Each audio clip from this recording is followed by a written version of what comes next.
Masa pensiun membuat beberapa orang yang dahulu bekerja di suatu instansi atau perusahaan harus putar otak memilih profesi lain.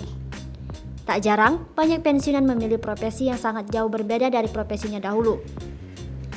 Bertani menjadi salah satu profesi yang dipilih sebagian pensiunan. Bahkan beberapa pejabat menekuni dunia pertanian sebagai ladang mereka untuk meraup pundi-pundi uang. Berikut ini para mantan pejabat yang banting setir menekuni profesi sebagai petani. Susno Duaji. Kini, Susno Duaji menjadi sorotan lantaran dirinya menyoroti kasus penembakan di rumah dinas Kadip Propam Irjen Pol Verdi Sambo. Komjen Pol Purna Susno Duaji juga memilih menjadi petani di masa pensiunnya. Ia memutuskan kembali ke kampung halamannya, Pagaralam, Sumatera Selatan untuk mengelola berbagai jenis pertanian.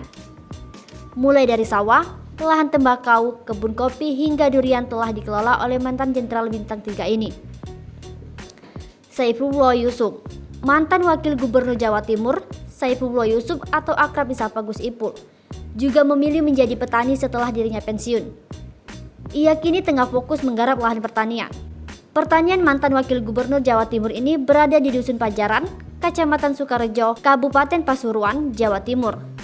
Di ladangnya, Gus Ipul menanam tomat ceri. Dirinya juga diketahui membudidayakan ikan nila dan lele. Ignatius Jonan.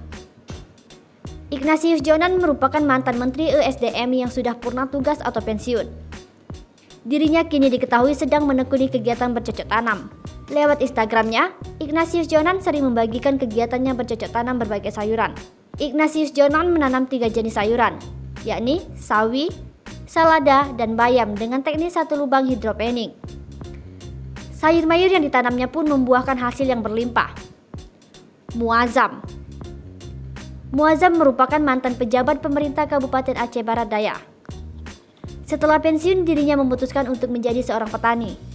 Ternyata, Muazzam memilih untuk mengelola kebun kelapa sawit. Kebun kelapa sawit miliknya memiliki luas mencapai 200 hektar. Kebun ini terletak di kawasan Surin, Desa Lamatuha, Kecamatan Babahrot, Kabupaten Aceh Barat Daya.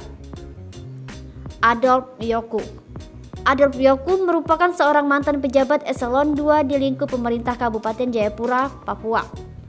Laki-laki yang sudah menjadi ASN sejak 1985 ini terakhir menjabat sebagai Kepala Dinas Tanaman Pangan dan Hortikultura.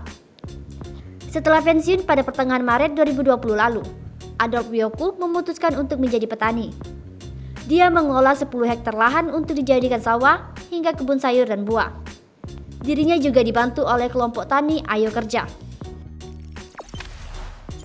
Jangan lupa subscribe, share, komen, dan like ya.